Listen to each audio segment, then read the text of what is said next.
ربك يعلم أنك تقوم أدنى من ثلثي الليل ونصفه وثلثا وطائفة من الذين معك والله يقدر الليل والنهار علم أن لن تحصوه فتاب عليكم اقرءوا ما تيسر من القرآن علم أن سيكون منكم مرضى وآخرون يضربون في الأرض يبتغون من فضل الله وآخرون يقاتلون في سبيل الله فاقرؤوا ما تيسر منه وأقيموا الصلاة وآتوا الزكاة وأقرضوا الله قرضا حسنا وما تقدموا لأنفسكم من خير تجدوه عند الله هو خيرا وأعظم أجرا واستغفروا الله إن الله غفور رحيم. السلام عليكم ورحمة الله وبركاته. عاملين إن شاء الله بخير يا رب وبصحة وسعادة وراحة بال. صلوا على الحبيب مصطفى صلى الله عليه وسلم وزيدوا النبي صلى الله عليه الصلاة والسلام. النهاردة إن شاء الله بإذن الله بنات معايا روتين قوي تحفيزي بإذن الله تعالى، إن شاء الله ينول إعجابكم. حطوا اللايكات بالله عليكم وصلوا على الحبيب مصطفى صلى الله عليه وسلم، واللي ما اشتركش في القناة ينزل يشترك ويفعل زر الجرس عشان كل إن شاء الله ما انزل فيديو يوصله إشعار بيه، واللي ما بيوصلوش إشعار مننا يطلع ويلغي الاشتراك ويرجع يشترك تاني، بس هو يطلع وما يرجعش تاني. صلوا على الحبيب مصطفى وزيدوا النبي صلى الله عليه الصلاة والسلام. طبعا كلكم قبل كده كنتوا شفتوا معايا ترتيبات في السراير وكده، ان انا كنت بفرش كراتين واشيل الكراتين تحتها والكلام ده كله. كانت عندي امانة والحمد لله يا رب، الحمد لله وشكر لله يعني، راحت لحل سبيلها وراحت لاصحابها يعني. فطبعا قلت بما اني خلاص تحت السرير فضي، فانا عايزه اوضب الدنيا وازج السراير واشوف اللي باقي واللي ما باقيش والكلام ده كده، وانضف الدنيا وكده. اول حاجه بدات باوضه منا. خلاص كل سنه وانتم طيبين، زي ما قلنا ان احنا خلاص داخلين على شهر داخلين على عيد الاضحى المبارك، أعاد الله عليكم بالخير إن شاء الله. فلازم طبعا في توضيبات لعيد الأضحى برضو زي عيد رمضان بالظبط وكده. فمنها زي ان احنا هننضف تحت السراير، مش عارفين نغسل المراوح فوق الدواليب، الكلام ده كله عشان خاطر الواحد يتخلص من الحاجة اول باول. تمام. زجيت السرير بتاع منا كده، هو الله يسامحها منا كنت حاطه عليه استرتش، راحت هي جاية لا صمم اترفت على الاسترتش من عليه وكده، من على ظهرية السرير. بس في المهم الموضوع ضايقني يعني، فقلت خلاص مش مشكلة، عامة بتحافظ على اوضتها يعني. بس العيال الصغيرة هي اللي مش مضمونة بتخش وتطلع عندنا على طول في كل حتة يعني، كل الأوض بيخشوا فيها. المهم كده يا بنات، نضفت تحت السرير كده ورفعت الكراتين. كنت فرشة كراتين في الأرضية اللي هي كانت ساعة ما كانت يعني كانت تحت الحاجة وكده، فكل الكراتين الصغيرة أنا هرميها، مخليش غير الكراتين المهمة بس الكبيرة اللي هفردها في الأرضية وفي تحت المرتبة نفسها. بس كنست كده الوزر بتاع الحيطان بتاعة الأوضة، وشلت التراب من عليها، كان في تراب على الوزر وكده. ومش عارفة يعني التراب مهما عملت، حتى لو انت مقفل الشقة خالص برضه هيجيلك تراب من تحت الأرض كده، هي كده سبحان الله الدنيا يعني. بس فطبعا قلت انضف خالص ولمعتها كده. والراعي الرسمي زي ما قلنا للتنظيف عندنا اللي هو الكلوركس، تحفة بصراحة يعني، بيغنيك عن أي حاجة تاني. المهم حطيت حتة كده من الكلوركس وشوية مية كده، وانا هغير على المية مرة واتنين. المية لما بلاقيها اتوسخت مش شرط يعني انا وريتها لكم وكده، بس فبغيرها على طول يعني عشان احس بالنظافة اكتر، فبغير المية على طول. نظفت خالص تحت السرير كده ولمعت، واشغل مروحة برضو. عفوا. فهنا برضو هنفض البلكونات وكده من التراب، هشيل كل التراب اللي على البلكونة. طبعا البلكونات على الشارع. اياد عمال يخبط في الباب عايز يدخل بالعافية، فبقول له عمال اعمل صوت على الفيديو يعني مش عايزة صوت وكده. المهم يا بنات كده هو بنفض في البلكونات عشان خاطر التراب على طول على طول يعني. بصي يعني بسم الله ما شاء الله عشان الدور عالي، ففي هوا على طول بحري كده، هوا حلو يعني. عندنا شقة ما شاء الله على أكتر من اتجاه يعني، تلاقوها بحري وقبلي وشرقي وغربة وكل اتجاهات يعني. بس بصوا هنا الطابلو بتاع منا كنا عاملينه بلزق دبل فيس، فوقع لوحده كده، فساب الأثر بتاع اللزق في الحيطة، فمسك خالص عامة مش راضي يطلع من الحيطة. قلت إن شاء الله نشوفوا له حل وكده عشان شكله مش حلو، والطابلو كمان وقع من مكانه. فأنا اللي عندي في أوضتي معلقاه تقريبا على مسمار كان فيه، أما ده معمول بلزق وكده.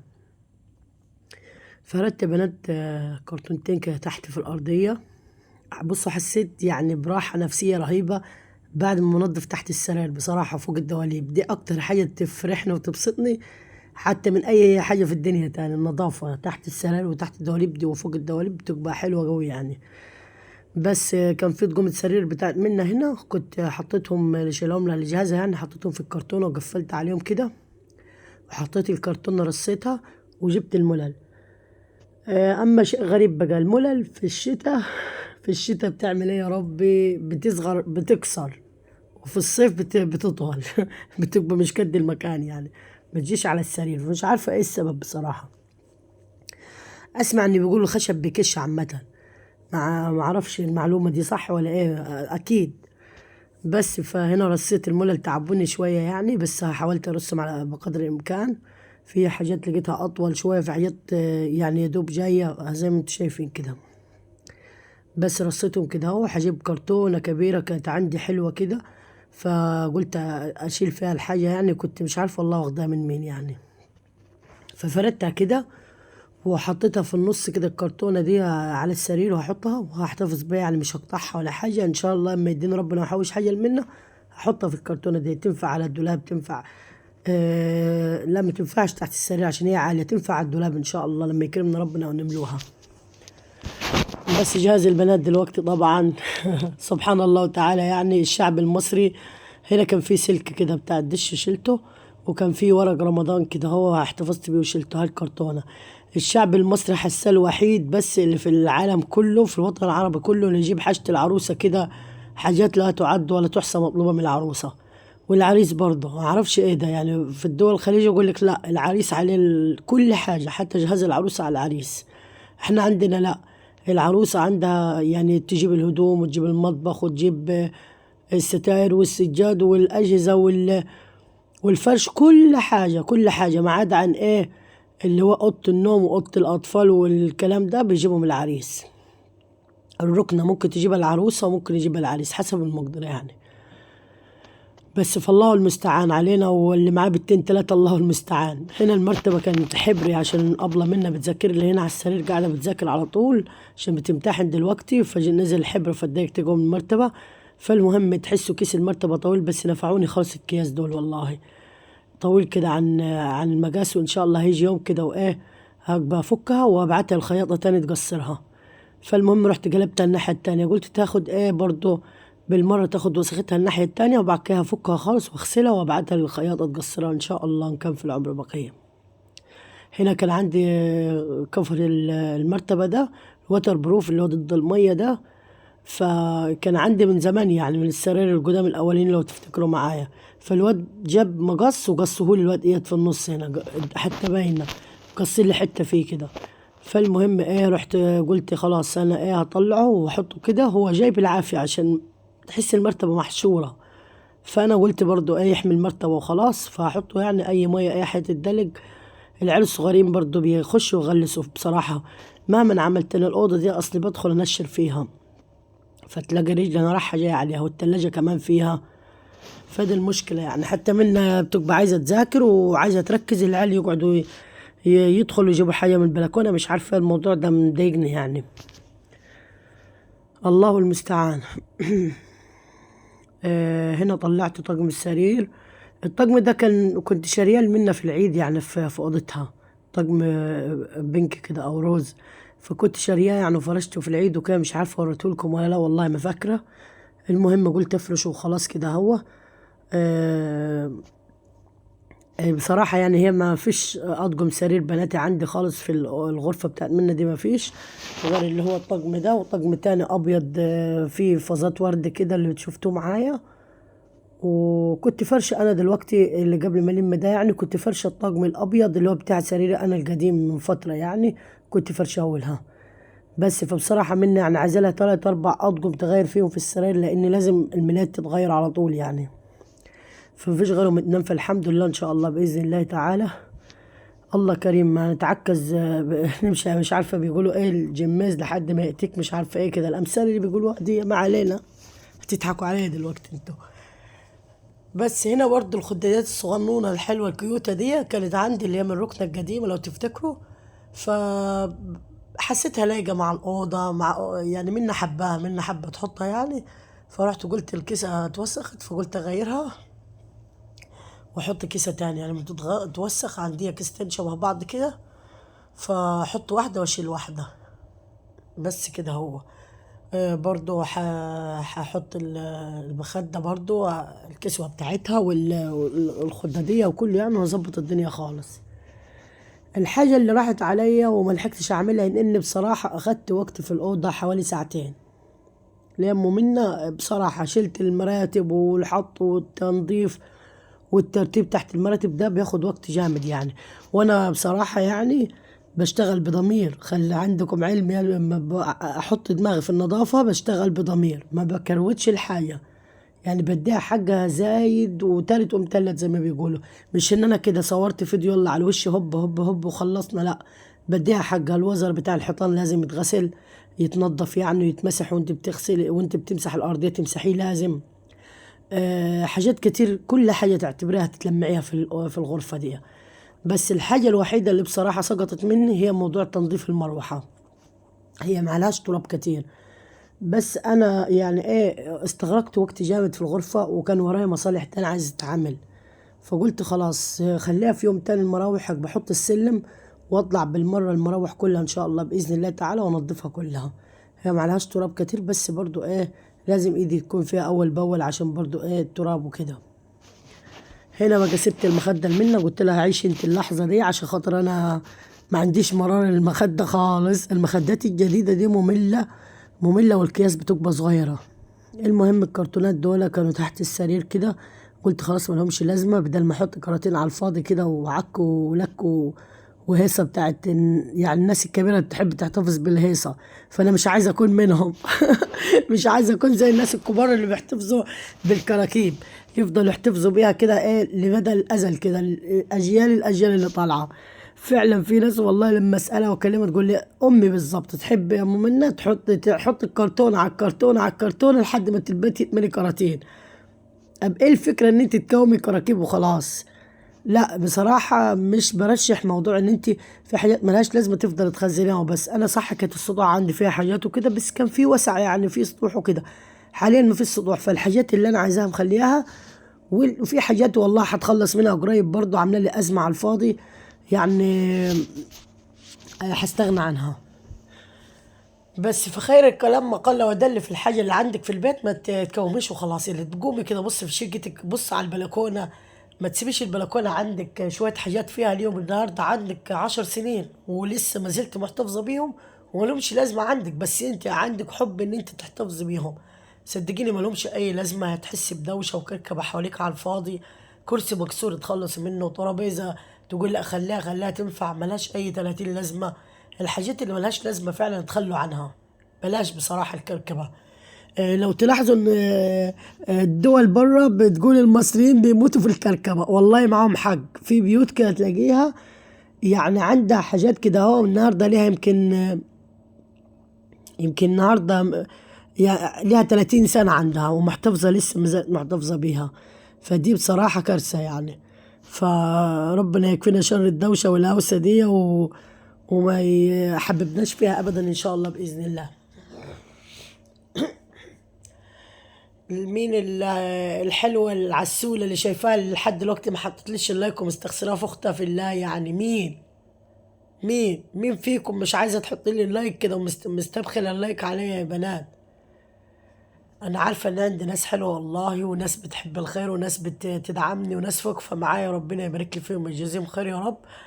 بس في حبايب قلبي برضه واخواتي وبرضه على راسي، عمري ما اقدر يعني اعيب في حد. اللي بخلانين عليا انا مسامحاكم، بس ان شاء الله هيجي اليوم كده وتحطوا لي اللايك باذن الله. هنا يا بنات فتحت البلكونه يعني الاوضه فيها بلكونتين، بلكونه بحري وبلكونه جبلي، ففتحت البلكونه التانية دي فلقيتها لكم مليانه تراب. الوزر بتاعها مليان تراب، لكن هي من بره مكنوسه. تمام. فقلت افكها بالمره، افتحها يعني واشيل التراب بالمره، بما ان احنا داخلين على ضفه عميقه يعني. فعش نعملوا حاجه ونسيب حاجه بصراحه. فانا بحب زي ما قلت لكم احط النقط على الحروف وانضف كله بالمره. بس بجيلي فوق الدولاب، عايز اطلع يعني بالسلم، خفت العيال الصغيره يتعوروا داخلين طالعين عندي عمالين يصوروا لي مش عارفه على الحامل ده، عايزين يصوروا لي فيديوهات بيهزروا يعني. فكانوا موترين، فمرضتش اطلع على السلم، قلت بدل ما عيل يطلع ورايا لا قدر الله يوقع بتاع. فقلت خلاص ان شاء الله ايه، الجايات كتير بامر الله ان كان في العمر بقيه. نفضت هنا البلكونه نفضها محترمه كده. اللي عنده طريقة لتلميع الخشب بيخليه يلمع كده من غير مية يقول لي عليها. المادة اللي أنا بشتريها اللي هي الملمع الخشب دي ما بتكملش عندي وغالية يعني. هي مش غالية جوه، بس هتستغرق كمية يعني، هتعوزي كمية تستهلكيها. وأنا مش معايا المقدرة كل شوية أجيب واحدة واتنين وتلاتة. فالبلكونات ما شاء الله كتيرة، فمحتاجة حاجة كده تخلي البلكونة الخشب يلمع من غير المية. المية بتبوظ الخشب أكيد. فاللي عنده طريقة يقول لي كيف بيتلمع البلكونة، اللي هو الشيش بتاع البلكونة، عشان التراب عندنا كتير خالص احنا في البلكونة من الهوا، لأن في هوا شديد وكده. فعز أنا قاعدة على كده في الغرفة ومش مشغل المروحة ولا أي حاجة، ففي هوا شديد هنا. بس هي غرفة الولادة عندي بس هي اللي حر شوية، لكن باقي الشقة كلها رطبة الحمد لله. فاللي عنده طريقة لتلميع الخشب يقول لنا يا بنات ما يبخلش علينا. هنا نضفت كده ومش عارفة أنا وريتكم، ما خدتش لي بالي بال عليا. وريتكم شنطة فلسطين الحبيبة، يعني احنا فعلا بنحب فلسطين وأهل فلسطين، وربنا يا رب ينصرهم بإذن الله تعالى يا رب، وينجيهم بحق لا إله إلا الله، بحق لا إله إلا الله، وقف معهم يا رب. فعايز أقول لكم أنا الشنطة كنت بوريها لكم دلوقتي إن عليها كلمة فلسطين الحبيبة. ففلسطين في القلب، احنا بنحبكم ونموت فيكم يا اخواتنا. وما تستهونوش ان احنا مش كلام وخلاص بقى، احنا بنحبكم بجد. الشنطة عليها كلمة فلسطين، من حبنا فيكم اشترينا الشنطة والله العظيم. بس فهنا كنست برضو البلكونة التانية برضو، وهزق التلاجة وهزق المكتبة. المكتبة دي في وش البلكونة، فتلاقوها على طول بسم الله ما شاء الله لونها أسود هي، فايه شغالة بقى تراب على طول. بصوا العيال رايحة جاية تراب في المكتبة على طول، عايزة تلميع على طول، عايزة يدك فيها أول بأول. بس فجبت فوطة كده، وجبت اللي هو الجلانس ده بتاع الجزاز ده و... وابتديت ألمع بيه. ما قلت لكم انا ما فيش دلوقتي ملمع الخشب، فانا مضطر اتصرف بصراحة. مش هسيب الدنيا كده عايمة يعني. انا عارفة ان المية بتبوظ، بس ده ملمع مش مية. هلمع بيه التلاجة من بره، وهلمع بيه ايه الخشب. هنا زجيت المكتبة زي ما انتم شايفين، زجيت التلاجة، هزج المكتبة دلوقتي. المكتبة دي يعني ايه مش معمولة عمولة، بصراحة هي جاهزة. فتلاقوني بخاف عليها وانا بزقها، تحسوها كده ايه متلصمة يعني. فخايفة عليها يعني، فبزقها كده بتأني يعني ايه. وعندي تركيز قوي عليها، وماسكاها كده متثبتة فيها، فخايفة عليها لا تحصل أي حاجة لا قدر الله. بصراحة نفعانا ونفع العيال ونفع منا برضو، حط حاجتها تابلت عشان خاطر يد العيال ما تجيش ناحيته عشان بتمتحن عليه. كان الآلة برضو غالية برضو، خافوا لا تتكسر القلمة بتاعتها. الحاجة كلها شاملاها في المكتبة، ونفعانا والله النفع ربنا يعني ممتازة بصراحة. زقتها هنا برضو كنست وراها، وهلمع برضو وراها كده هو. وبعد ما لمع بالمية والكلوركس هغير المية تاني، عشان بس انتوا مش بتشوفوا اللقطة دي معايا، بدل ما يقولوا ده منا بتمسح بالمية ويح والكلام ده يعني. لا المية بغيرها مرة واتنين، وهي مش مية معدومة قوي يعني، لا المية حلو، بس انا بغيرها مرة واتنين عشان اتأكد ان ايه، ان عقمت المكان ونضفته كويس. صلوا على الحبيب المصطفى صلى الله عليه وسلم وزيدوا النبي صلى الله عليه الصلاة والسلام. وحتة إعلان بسيط لأختكم في الله، إعلان واحد بس، إعلان نص إعلان، ربع إعلان عشان خاطر أنا عايز أقبض يا جماعة، جربت أقبض والله، بس عايزة يعني عايزة الموضوع يمشي كده. الله المستعان، الله المستعان. ربنا رزاق إن شاء الله، مننساش حد، وربنا كريم إن شاء الله بإذن الله عشان ينفي يكرمنا ويكرمكم إن شاء الله من وسع فضله. هنا لمعت كده زي ما انتم شايفين، لمعت مكان التلاجة. وبرضو انا ما غسلتش لسه التلاجة، طبعا داخلين على العيد ان شاء الله، في التلاجة دي عايزة تتلمع من الاخر، تلميعة اللي هي يعني، فممكن اطوقها الايام ده هي يعني معاكم ان شاء الله، وهسيبها بقى التلميعة اللي هي الاساسية كده وتوضيب خالص يعني للعيد بامر الله. انا مش حابة استعمل كتير مية في التلاجة، عشان بصراحة اللي اتلسع في الشوربة ينفخ في الزبادي بصراحة. كانت عندي التلاجة حلوة والمية هي اللي دمرتها. اما كنت بغسلها وكده والكلام ده كنت بحب اهتم بيها واغسلها، فالمية برضو ايه، هي المية ما بوظتهاش اللي هي حرقتها ولا اي حاجة، لا هي تقريبا مرة كانت المية اللي النور ضعيف هو اللي بوظ التلاجة، النور لما كان ضعيف. بس لكن برضو التلاجة المية كفيلة تبوظ اي حاجة. صحيح المية تحس ان انت ايه، بتنضف كده بضمير لما يكون في ايدك ميه، بس ايه، برضو تحاسب على الحاجة، عشان الحاجة دي برضو بفلوس، مش هتشتري كل يوم، ده الحاجة غالية خالص، خاصة الأجهزة. بس يا رب الفيديو بتاعي يكون عجبكم. انا حاولت بقدر الامكان اقصر في الفيديو واسرع لكم فيه برضو، عشان ان شاء الله باذن الله يعني ما يطولش عليكم، وتستمتعوا معنا بالمشاهدة وتستفيدوا ان شاء الله باذن الله يا رب. واللي مكسلة تقوم كده شوف اللي وراها، وانتظرونا ان شاء الله فيديوهات جاية كتير. يا رب فيديوهات تكون عجبتكم كده وتكونوا استفدتوا منها. بس هنفرش السجادة بتاعتنا العادية دي، وانا عندي الغطا السجادة كنت فرشاه في العيد، شايلاه حاليا، قلت ايه لما ان شاء الله نفرشه باذن الله على العيد ان شاء الله جاي، وهنحتاج نفرشه بامر الله، نبقى نوريه لكم ان شاء الله ان كان في العمر بقيه. بس نشفت الارض خاص، مسحتها كذا مسحه، ما صورتش معاكم يعني. ولمعت هنا التلاجة برضو، بصوا التلاجة من الشيل والحط برضو اتخربشت، يعني لما جه الونش ونزلوها وشالوها اتخربشت التلاجة. وهنا المكتبة برضو لمعتها، كانت مليانة تراب برضو. وادي الغرفة بعد ما خلصت العيال حطولي فيها، الواد جاب لي كيس العيش من بره حطولي في الأوضة. طب ايه يا ولد اللي حشرك، عايز يصور مش عارفة ايه على البتاع بتاعه ده. فالمهم هذه الغرفة، ويا رب يكون عجبتكم، والحمد لله والشكر لله، واستودعكم الله، والسلام عليكم ورحمة الله.